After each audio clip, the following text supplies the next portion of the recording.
calon guru penggerak angkatan 10 Kabupaten Garut.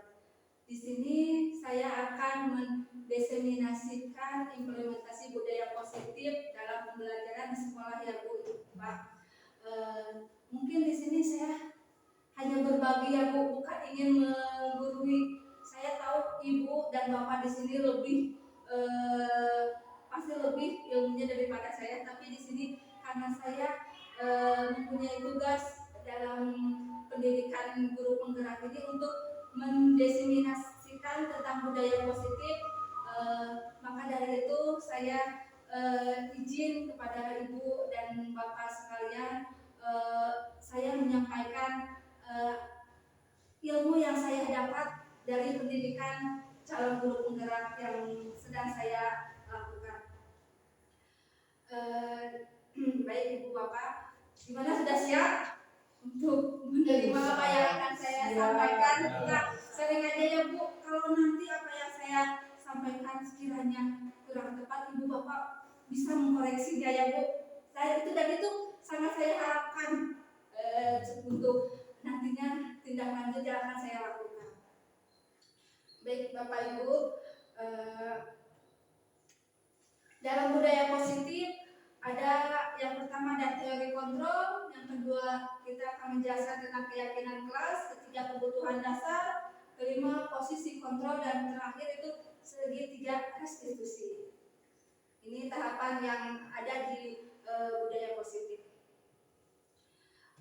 Apa itu budaya positif? Budaya positif adalah perilaku, nilai, norma, dan sikap yang mendukung pertumbuhan, perkembangan, dan kesejahteraan individu atau kelompok. Di sini ada pernyataan tematik. Mungkin Bapak bisa menyebutkan atau Ibu budaya positif yang telah ada di sekolah kita. Membuang sampah. Ya, bagus. Ada lagi? Mengucapkan salam. Mengucapkan salam. Ada lagi? Menyapu lantai. Menyapu lantai, udah bersih aja. Jungsi ya. Itu sebagian contoh dari budaya positif yang sudah ada di sekolah kita yang kita selalu terapkan kepada anak-anak ya Bu. 5 senyum, salam, sapa, 5S itu ya kita alhamdulillah sudah berjalan. Dan bagaimana anak harus membuang sampah pada tempatnya itu pun sudah kita lakukan kan Bu, sudah biasa sebenarnya, tanpa sadar, dan memang itu harus ya Bu ditanamkan kepada anak kita agar mereka itu terbiasa gitu ya. Lalu yang kedua, apa pentingnya menerapkan budaya positif di sekolah kita menurut Bapak dan Ibu? Gimana Pak? Gimana Pak? Apa pentingnya menerapkan budaya positif gitu Pak? Karena menjaga nama baik guru juga, nama baik sekolah, agar kepentingan murid juga bisa terjaga dengan membudayakan positif di sekolah. Ya betul, benar sekali ya Pak. Karena kalau anak sudah bisa berdisiplin positif, membiasakan budaya positif, berarti apa yang kita ajarkan itu nempel ya ke anak. Nah itu ya salah satunya yang menarik. Ada lagi? Bisa karena biasa.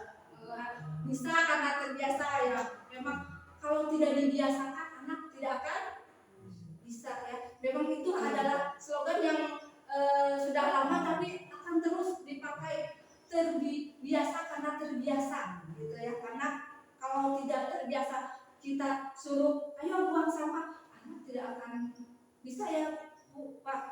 Biasanya anak itu sembarangan. Itu yang kita harus rubah dengan menerapkan budaya positif itu di sekolah. Mudah-mudahan si anak itu dalam budaya positif ke tingkah laku, karakter, itu kan pembentukan dari penerapan budaya positif itu. Ya. Selanjutnya budaya positif itu bukan hanya slogan ya Bu, Pak. Bukan hanya kita menempelkan poster budaya positif, jangan hanya sebuah, tapi itu menjadi investasi masa depan. Seperti tadi kan anak itu bisa karena itu investasi. Dengan menerapkan budaya positif, kita itu sudah memberikan masa depan kepada anak. Kalau anak sudah kita didik dari dini, nanti masa depannya pasti akan berbeda dengan anak yang tidak dididik dari kecil, gitu ya Pak. Lalu budaya positif memberikan fondasi yang kuat untuk mempromosikan perkembangan sosial, emosional, dan akademik siswa. Ketika sekolah mengadopsi budaya positif, siswa merasa diterima, aman, dan didorong untuk berpartisipasi secara aktif dalam proses pembelajaran. Nah, di sini dalam segi sosialnya pun nanti akan berbeda juga ya Pak Bu. Dalam mereka bergaul, nanti mereka akan melihat karena sini mah orangnya misalkan jorok, anak akan lebih tidak karena saya orangnya bersih, jadi atau ada orang yang jorok pasti dia akan memberitahu kalau itu hal yang tidak baik.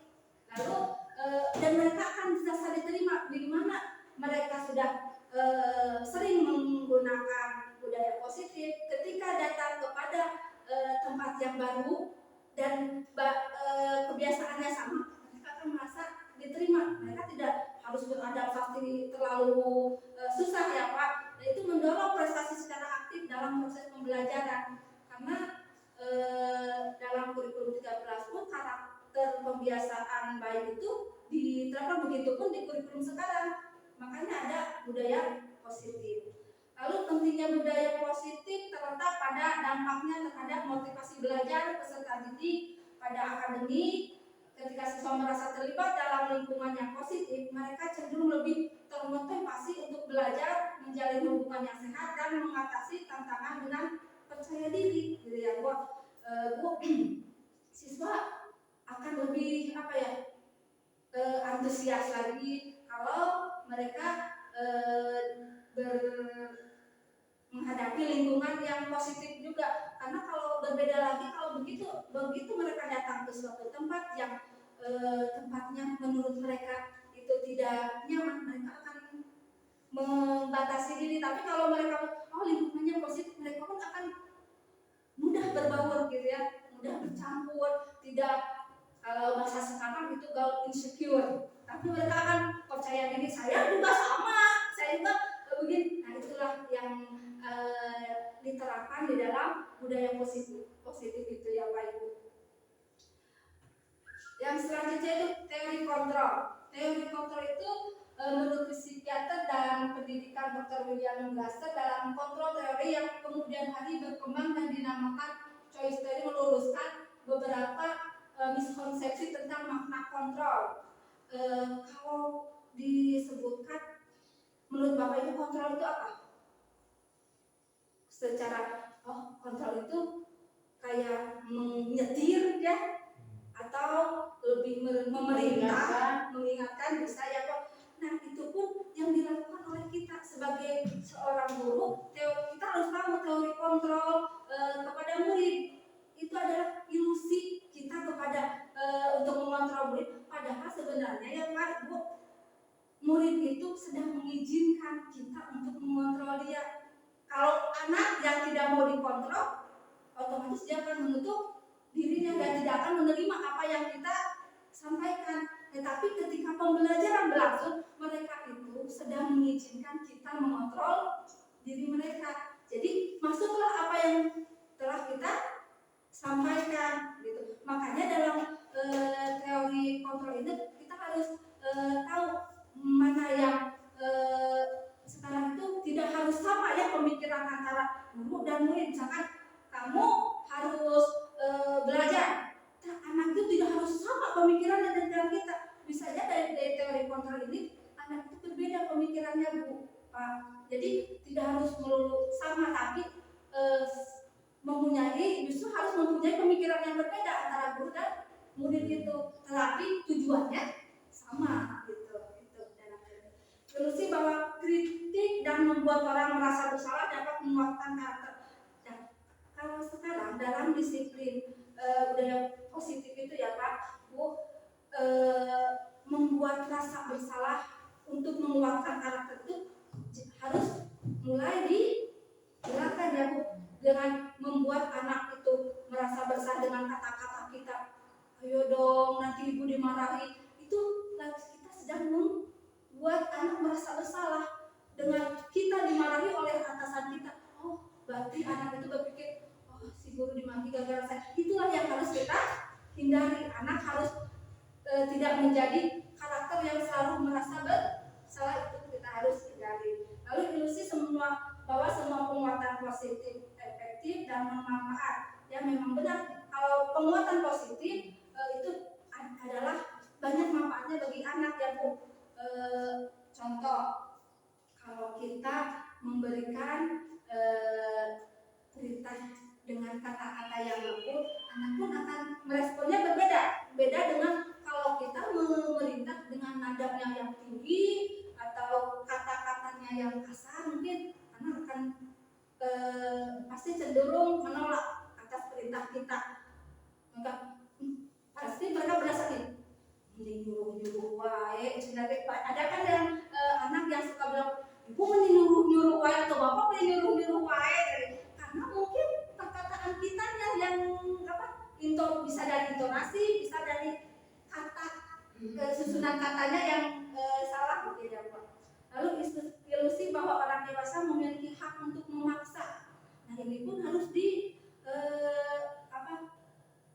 dirubah ya, kalau kita karena kita sebagai orang yang dewasa dan murid sebagai anak, kebanyakan pasti memaksa, ayo kamu harus nulis, kamu harus. Nah sekarang kan tidak ya Pak, di dalam pembelajaran kurikulum merdeka kita harus melihat kebutuhan peserta didik, apalagi untuk anak-anak kita. Tidak harus dituntut untuk menulis saja di kelas. Kita misalkan membawa anak, karena anak itu sifat cenderung pembelajarannya kepada kinestetik, gerak. Kenapa tidak kita bisa membawa anak itu keluar untuk belajar di luar, lebih mengenal dengan tingkah laku yang mendidik, itu akan lebih mengenal lagi ya Bu Pak. Dan itu tidak akan cenderung tidak pemaksaan, tapi justru pelayanan yang sesuai terhadap anak itu.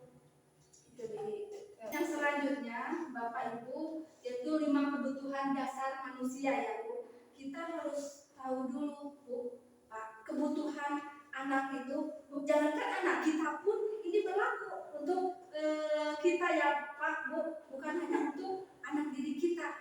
5 kebutuhan dasar. Yang pertama itu kebutuhan bertahan hidup, sembako. Ya, itu kebutuhan yang pertama pasti sandang pangan apa itu. Jadi kalau di nanti yang akan kita bahas, mungkin ini tidak akan terbakar, itu udah pasti. Itu kebutuhan bertahan hidup pasti semua memerlukannya, dan semua pasti itu nomor 1. Yang akan kita bahas yaitu yang 4.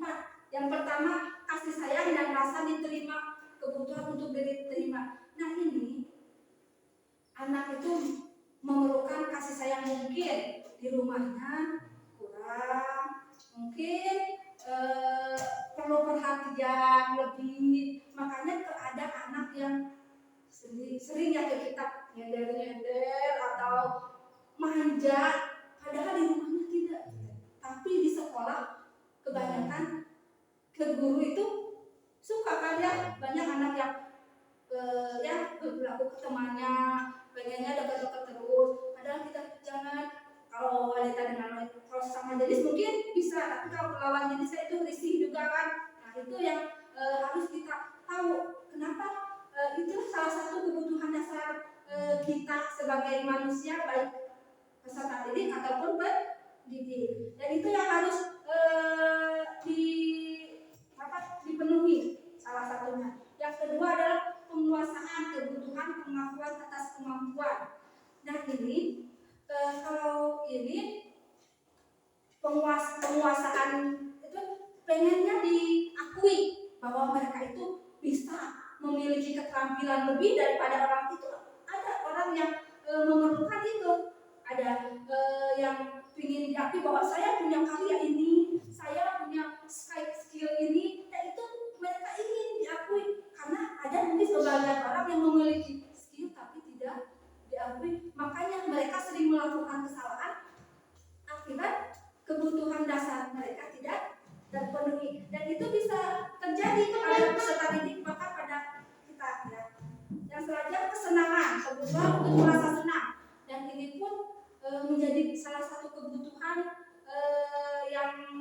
anak merasa senang, bahagia. Bahkan ada kan anak-anak yang sering ketika belajar coret-coret, itu mereka senang. Atau mereka yang lain lagi belajar, ini asik mainin apa, itu adalah kesenangan mereka dan itu kebutuhan mereka, dan kita harus tahu bagaimana cara mengatasi kebutuhan itu.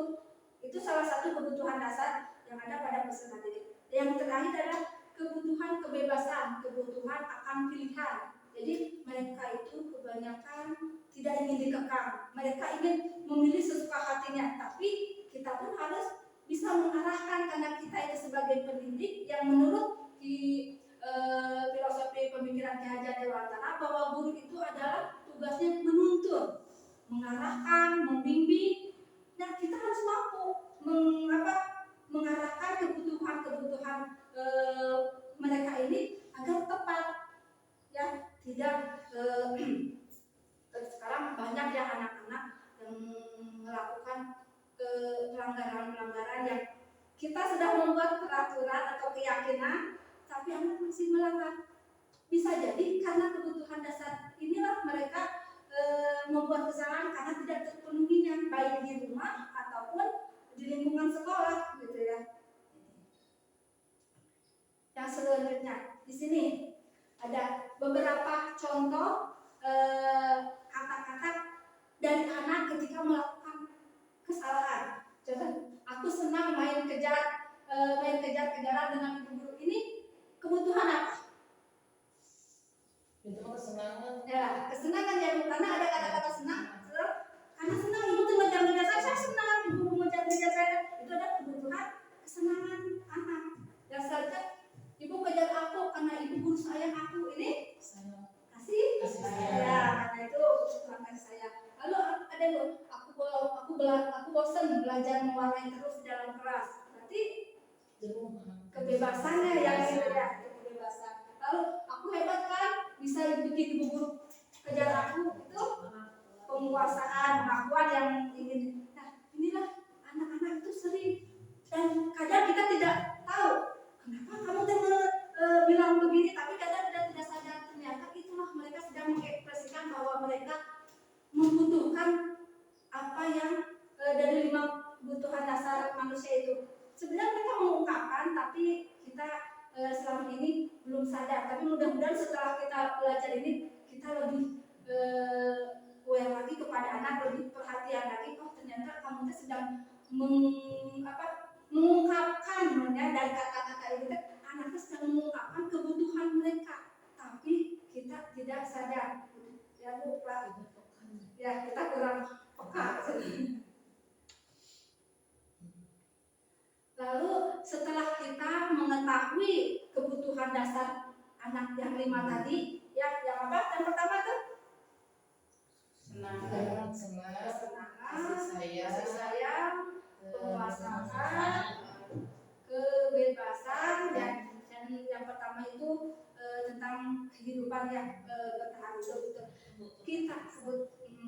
Yang selanjutnya itu kita harus tahu bagaimana memposisikan kita untuk bisa menghadapi anak yang mempunyai masalah kebutuhan tadi. Ada 5 posisi yang harus kita pilih. Yang pertama, penghukum.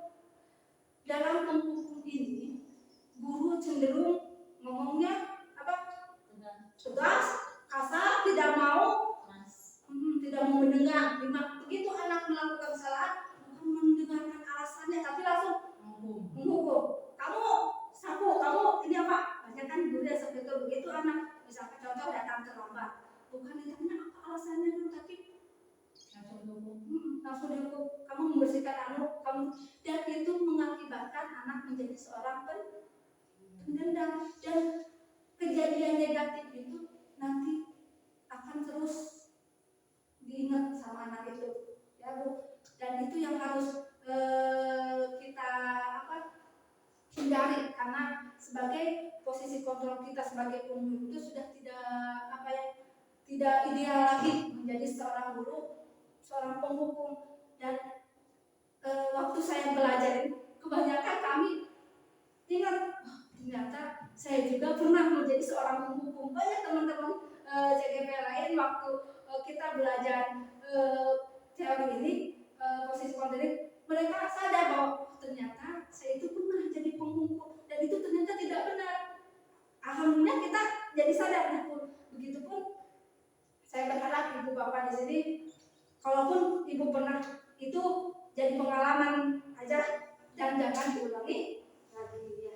Itu jadi. Yang selanjutnya itu pembuat rasa bersalah. Di sini seorang guru yang menjadi pembuat rasa bersalah, nada bicara cenderung lembut, tapi kata-katanya itu menyudutkan si anak.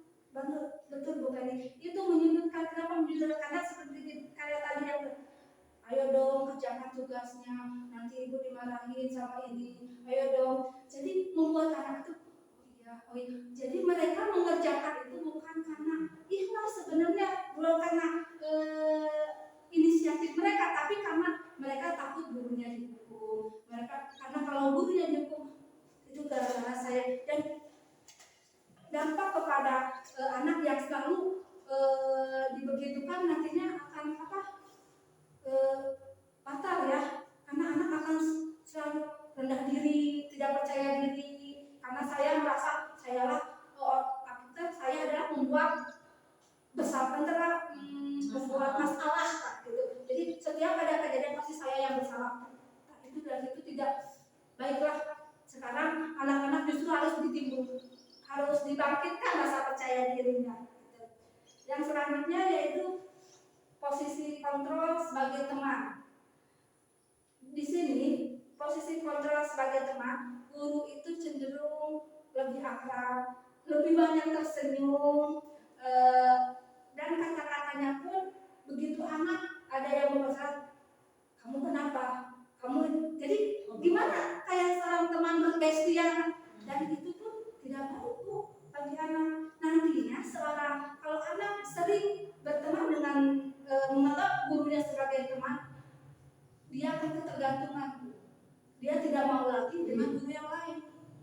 Begitu guru itu tidak mau menerima guru yang, karena dia menganggap bahwa udah teman guru itu, karena dia itu mengerti saya, guru yang lain tidak akan mengerti saya. Nah itu yang dikhawatirkan dari posisi kontrol sebagai teman ini. Jadi anak akan ketergantungan dan nantinya dia bakal gimana sih rasanya kita tidak ada teman, pasti pengen udah saya sendiri aja, nggak mau. Mungkin secara sosialnya nantinya akan berpengaruh gitu. Yang selanjutnya itu pemantau. Nah kalau di pemantau ini lebih bagus daripada teman pembuat masalah dan penghukum ya, tapi tetap aja masih ada kekurangannya. Kalau di pemantau seperti apa Bu Keri? Mungkin ada tahu? Mungkin pernah seperti apa? Jelaskan Oh, aja ya. Ya mungkin barangkali ada yang lebih yang punya informasi dari luar tentang pemantau. Kalau di pemantau ini ya, guru masih tegas, tapi hanya sebatas kalau memantau itu cuma melihat, mungkin mengarahkan guru dengan kata-kata yang cuma mengarahkan saja, tidak ada yang diinginkan dari peserta didik itu. Yang inginnya cuma anak-anak nurut aja, itu mungkin sebagai pemantau. Dan itu pun anak akan nantinya begitu ada guru itu mereka akan melihat, tapi kalau tidak ada guru itu hare-hare ya, nanti akan cuek. Nggak ada seorang pemantau, nggak ada yang mengawasi ya. Itu beda lagi. Kalau yang terakhir ini yang harus kita miliki dan susah. Benar Bu, memang di sini memang tidak mudah, tapi tidak mustahil juga kita bisa, yaitu posisi sebagai manajer, di mana manajer itu harus mampu mengelola. Di sini mengelola perasaan anak, di mana anak bisa mengeluarkan pendapat mereka atau mengeluarkan, kadang kan anak tidak mau mengakui kesalahan. Nah seorang manajer harus mampu membuat anak itu mengutarakan apa sih kesalahan mereka, bagaimana caranya menjadi seorang, nanti akan ada cara menjadi seorang remaja dengan menggunakan segitiga restitusi. Nah, Pak Ibu, di sini ada contoh-contoh sebagai penghukum ya Pak. Nada suara tinggi, bahasa tubuh, mata melotot, ya, jari menunjuk ke anak selalu. Jadi telunjuk itu yang berbicara ke sana kemari, itu sebagai penghukum. Kalau matanya udah jadi tuna kalau Tidak lagi. Tuh, harus mematuhi peraturan, mematuhi peraturan saya itu kata-katanya ya. Lalu kamu selalu saja salah, selalu menyalahkan anak, selalu yang terakhir selesai pada anak, terlambat lagi, pasti terlambat lagi, selalu menyalahkan anak dan langsung memberikan hukuman. Yang kedua itu membuat rasa bersalah, nada suaranya mengelas, halus, sedih, bahasa tubuh merapat pada anak, lesu. Ya. Nah, jangan-jangan kenapa kita seperti itu kepada anak? kalau kita itu Pengen juga Pak. Berapa kali Bapak harus memberitahu kamu ya, padahal itu lagi kata-kata yang tidak baik ya. Gimana coba kalau orang tua kamu tahu kamu berbuat begini, nah kata-katanya itu halus, padahal itu ke anaknya ngenanya berbeda. Bu, adik kamu ini bagaimana ya, kamu sudah berjanji dengan ibu tidak akan terlambat lagi, kamu kenapa ya senang sekali mengecewakan ibu. Kata-kata mengecewakan itu tadi sangat berdampak pada anak, dan itu harus ibu benar-benar kecewa sekali, pasti anak itu akan merasa bersalah kan kepada dalam diri mereka, akan ya, ternyata saya itu pembuat masalah. Itu yang akan ditanamkan dalam pikiran mereka itu kalau kita sering menjadi pembuat merasa bersalah. Kalau teman, nada suaranya ramah, akrab, bercanda, bahasa tubuh merapat pada murid, langsung merapat dekat ya, bukan merapat harus mata dan senyum lebih ke jenaka. Jadi anak-anak pasti senang kepada guru yang seperti itu. Tapi ternyata itu pun tidak terlalu baik ya. Gitu. Ayo bantulah demi bapak ya, kata-katanya itu kayak mengajak aja gitu. Ayo ingat tidak bantuan bapak selama ini. Nah, jadi kan oh iya anak itu pada bapak juga sering membantu saya, berarti saya juga harus membantu. Nah, itu pun jadi kayak ada timbal balik kalau di istilah teman itu. Ya sudah kali ini tidak apa-apa, nanti ibu bantu bereskan ya, kata-kata ada. Nah, di saat nanti anak melakukan kesalahan lagi, tenang aja, tidak ada si ibu itu yang akan membantu saya nantinya. Kalau dia teman saya, nah itu yang harus dihilangkan dari pemikiran anak kita. Yang selanjutnya, nah ini sebagai pemantau, nada suaranya datar, bahasa tubuh yang formal. Jadi datar aja anaknya, peraturannya apa? Jadi kayak tidak ada rasa empati kepada anak itu. Kalau seorang pemantau gimana sih? Contohnya aja seperti kalau tukang bangunan itu ada mandornya, kayak mandor itu kerjakan itu tanpa ada ekspresi dari seorang guru kepada anak. Kan kalau anak itu lebih senang kalau lihat gurunya senyum atau gimana gitu. Kalau ini datar aja kan lempeng-lempeng misalnya. Padahal itu pun udah baik ya Bu. berarti disebutnya mandor, ini kan Guru mandor gitu ya. Apa yang telah kamu lakukan sambil misalnya sanksi atau konsekuensinya apa, sambil ya wajahnya itu tidak menunjukkan keramahan terhadap murid gitu. Di sini ada contoh percakapan seorang guru dan murid ketika anak terlambat. Ada yang mau mencontohkan? Abdullah ya, coba. Gimana kalau seorang guru berkata itu kepada anak dengan ekspresi pemantau? Ya Pak, atau Ibu mau baca dulu biar diresapi dulu kata-katanya.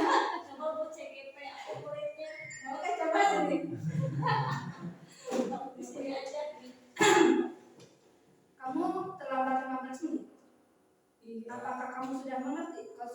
yang harus dilakukan dengan terlambat.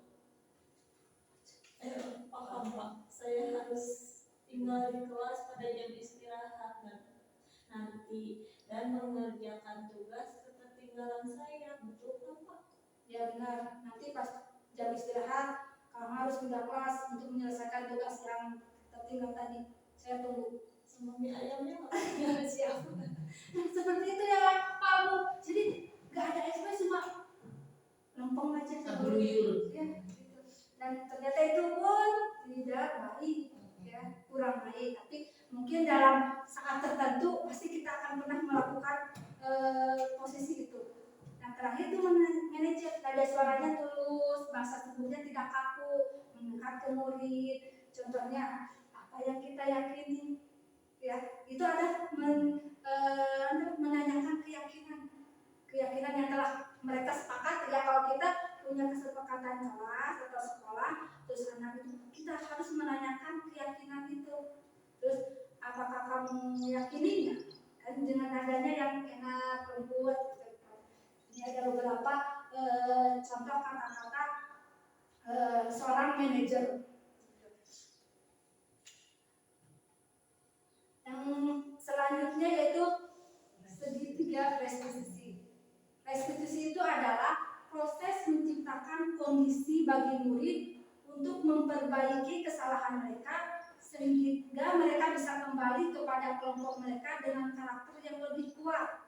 Restitusi juga adalah proses kolaboratif yang mengajarkan murid untuk mencari solusi untuk masalah mereka dan membantu murid berpikir tentang orang seperti apa yang mereka inginkan dan bagaimana mereka harus memperlakukan orang lain. Ini menurut Rosenbosen ya Bu. Restitusi ini adalah di sini jadi mengembalikan anak-anak yang tadinya kalau anak-anak sudah melakukan kesalahan pasti mereka merasa bersalah, yang takut temannya akan mengejeknya atau tidak mau menerimanya kembali gitu. Nah, dengan restitusi ini adalah proses kita sebagai guru agar mereka bisa kembali lagi ke kelompoknya. Dengan cara apa? Dengan cara kita pengarahannya harus sesuai. Nanti anak pun akan merasa ternyata ya benar, saya pun bukan menjadi seorang yang selalu bersalah. Itu juga adalah proses kolaboratif yang mengajarkan murid untuk mencari solusi. Nah, dengan restitusi ini anak akan mencari solusinya sendiri, bukan kita yang mencari solusinya Bu. Bukan kita yang, kalau kita yang mencari solusinya berarti kita sudah memaksa mereka. Nah, apa bedanya dengan kita sebagai hukum kalau kita tidak menerapkan restitusi ini, kalau tidak memberikan kesempatan kepada anak untuk mencari solusinya sendiri gitu. Dalam tahapan segitiga restitusi itu ada 3. Yang pertama menstabilkan identitas, ya. Yang kedua, sisi kedua adalah validasi tindakan yang salah. Yang ketiga yaitu meyakini keyakinan. Jadi kita tahapannya adalah yang pertama di sini menstabilkan identitas. Yang kedua validasi tindakan yang salah, dan yang ketiga adalah menanyakan keyakinan. Apa itu menstabilkan identitas? Berbuat salah satu tindakan berbuat salah itu tidak apa-apa. Itu contoh kata-kata dari menstabilkan identitas. Lalu tidak ada manusia yang sempurna. Dengan kata-kata itu anak akan merasa ternyata memang saya bukan satu-satunya orang yang selalu berbuat salah. Banyak orang juga yang melakukan kesalahan sama seperti saya, dan inilah proses menstabilkan identitas itu. Lalu ada lagi, saya juga pernah melakukan kesalahan seperti itu. Itu kata. Jadi bukan hanya murid yang pernah melakukan kesalahan, kita pun sebagai guru pernah. Itu pun akan menumbuhkan lagi rasa percaya diri anak. Kita bisa menyelesaikan ini. Bapak Ibu tidak tertarik mencari siapa yang salah, tapi Ibu ingin mencari solusi dari permasalahan. Ini adalah kata-kata menstabilkan identitas. Ini kata-kata bisa kita gunakan ketika kita menghadapi anak yang berbuat salah gitu ya. Apa kamu senang menjadi teman yang baik buat dirimu sendiri gitu. Kamu berhak merasa begitu. Itu adalah sedang proses menstabilkan identitas. Yang selanjutnya itu validasi tindakan yang salah. Di sini kata-katanya adalah yang sering digunakan, padahal kamu bisa melakukan yang lebih buruk dari ini ya.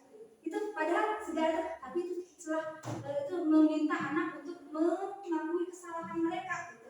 Kalau validasi itu mengakui, kamu pasti punya alasan mengapa melakukan hal itu.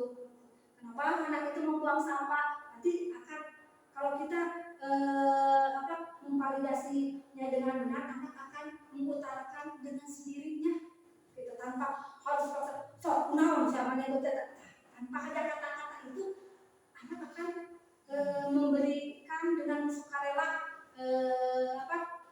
alasan mereka. Kamu patut bangga pada diri sendiri, dan kata-kata yang positif aja gitu, tidak menyudutkan kepada anak. Yang setelah itu menanyakan keyakinan. Apa yang kita percaya sebagai keyakinan kelas atau keluarga, ini bisa diterapkan di keluarga kita atau bisa di sekolah juga ya Bu. Apa nilai-nilai umum yang kita telah sepakati? Apa bayangan kita tentang kelas yang ideal? Tanyakan kepada anak gitu Bu. Kamu mau jadi orang yang seperti apa? Anakku nantinya akan menceritakan dengan sukarela dengan ini. Dan kita pun harus meminta kepada anak solusi yang harus mereka lakukan sebagai konsekuensi dari kesalahan mereka. Kalau sekarang itu sebutnya konsekuensi ya, bukan konsekuensi, bukan sanksi ya. Kalau dulu itu biasa sanksi, kamu disanksi karena melanggar aturan ini. Sekarang itu kalau konsekuensi itu lebih datang dari diri kita dan yang telah disepakati oleh semua gitu. Nah, di sini ada sebuah cerita yang bisa kita analisis lebih belakang ya Pak. Ini ada cerita tentang Ibu Dani. Ibu Dani sedang menjelaskan pelajaran bahasa Inggris di papan tulis. Namun beliau memperhatikan bahwa Fajar mulai malah tidur-tiduran dan tampak acuh tak acuh pada pelajarannya. Lalu Ibu Dani berkata, Fajar coba jawab pertanyaan nomor 3, maju ke depan dan kerjakan di papan tulis. Fajar pun tampak malas-malasan maju ke depan. Dan sampai di depan papan tulis, Fajar hanya diam terpaku sambil memegang buku bahasa Inggris dan memainkan spidol di tangannya. Lalu Bu Dani berkata, ayo Fajar, makanya jangan tidur-tiduran, lain kali perhatikan. Sudah sana duduk kembali. Kira-kira siapa yang bisa? Ibu Dani melemparkan kepada murid yang lain. Fajar pun kembali duduk di bangkunya. Hal seperti ini sudah seringkali terjadi pada Fajar. Seperti tidak memperhatikan, acuh tak acuh, dan nilai-nilainya pun tidak terlalu baik untuk pelajaran bahasa Inggris. Pada saat ditegur oleh Ibu Dani, Fajar hanya menjawab tidak tahu Bu. Ibu Dani pun menjawab lirih, gimana kamu Fajar, kamu tidak kasihan sama ibu ya? Ibu sudah capek-capek mengajarkan kamu, tadi tidak kasihan sama ibu, dan Fajar pun dia membisu. Nah dari cerita ini, posisi apa yang dilakukan Ibu Dani menurut Bapak dan Ibu? Membuat rasa bersalah yang suka mananya? Tidak kasihan sama ibu. Ibu sudah capek-capek. Ini betul Bu. Ini Bu Dani sedang memposisikan dirinya sebagai guru yang membuat rasa bersalah tanpa tahu, tanpa menanyakan kan kepada Dani kenapa dia malas-malasan. Mungkin di rumahnya dia mengalami masalah atau mungkin sedang bad mood ya, tidak atau mungkin Fajar jenuh mungkin ya. Aduh sekolah di rumah. Seperti ini sebenarnya. Itu aku mau bawa lagi. Oh, ke sekolah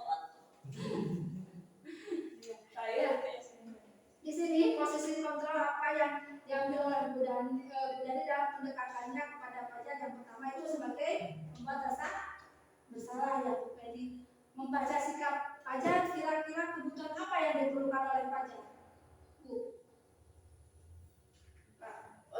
Perhatian. Mungkin bosan ya. Jadi kebebasan mungkin ya bisa. Lalu bila Ibu Dani mengambil posisi pemantau, apa yang dilakukan atau dikatakan olehnya? Pertanyaan seperti apa yang akan dilakukannya? Kalau kan tadi masih Ibu itu sebagai pembuat rasa bersalah. Kalau sebagai pemantau apa yang akan dia katakan?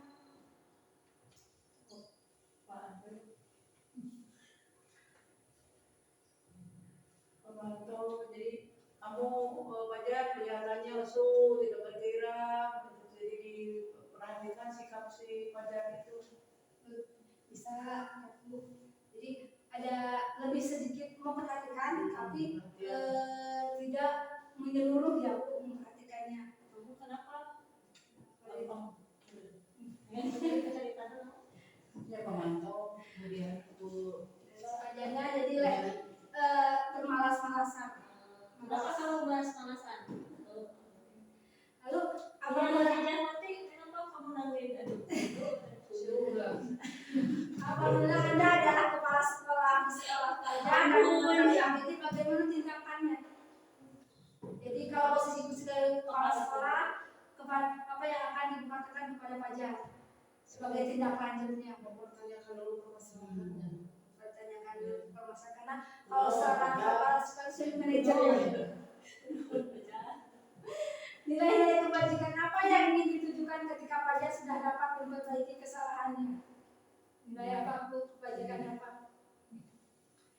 Mungkin semangat ya Bu, disiplin ya, motivasi ya. Itu adalah dari kejadian itu kita dapat mengambil banyak pelajaran ya, dan kita pun bisa memposisikan diri kita yang mana yang seharusnya kita harus bisa gitu ya Bu. Dan mudah-mudahan kita bisa menjadi seorang manajer semuanya ya Bu. Amin. Amin. Nah selanjutnya adalah tentang keyakinan kelas. Bapak Ibu sudah tahu kan keyakinan kelas seperti apa? Yang dulu itu kesepakatan, sekarang menjadi keyakinan, karena kalau kesepakatan katanya cenderung apa ya, memaksa juga ya, kata-katanya harus sepakat gitu. Berbeda dengan keyakinan. Kalau keyakinan itu akan datang dari diri setiap anak gitu. Dan itu dalam pembuatan keyakinan kelas kita harus melibatkan anak gitu. Mereka yang seharusnya yang membuat, kita hanya memfasilitasinya ya. Begitu kita akan membicarakan kepada anak, mari anak-anak kita membuat keyakinan kelas untuk semua agar dilaksanakan. Biarkan mereka yang mengajukan poin-poinnya, kita hanya mengarahkan.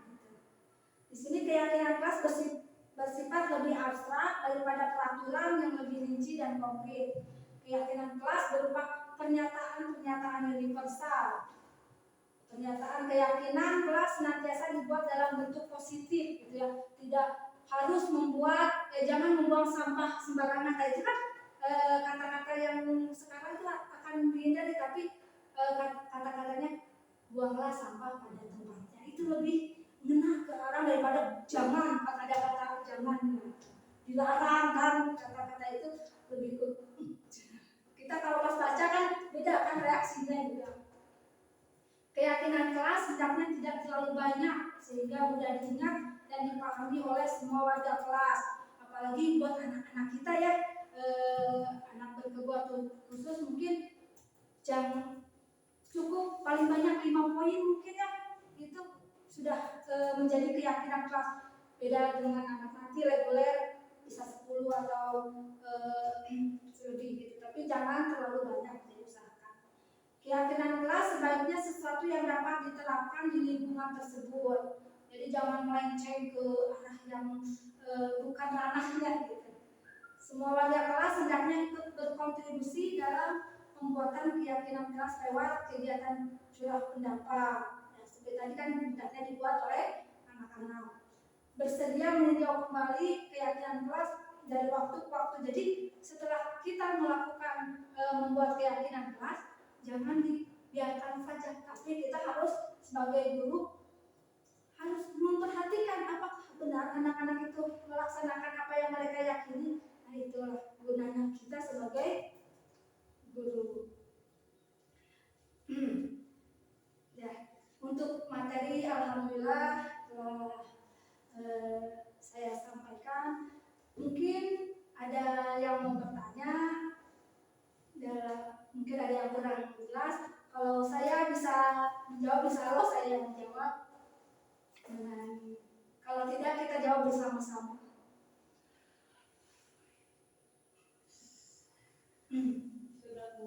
Gimana? Alhamdulillah. Kalau apa yang saya sampaikan jelas, dan mudah-mudahan apa yang saya sampaikan dari pertama tentang budaya positif bisa kita implementasikan di sekolah kita mulai dari sekarang, karena apapun itu harus dilakukan dari sekarang, tidak boleh ditunda ya. Dan saya ucapkan terima kasih kepada Ibu Bapak yang sudah berkenan mendengarkan penyampaian saya dari pertama sampai akhir. Mudah-mudahan ada manfaatnya, khususnya bagi saya sebagai calon guru penggerak dapat mengimplementasikan dalam semua pembelajaran. Ditutup saja dengan doa Rabbana atina fid dunya hasanah wa fil akhirati hasanah wa qina adzabannar. Wassalamualaikum warahmatullahi wabarakatuh. Waalaikumsalam warahmatullahi wabarakatuh.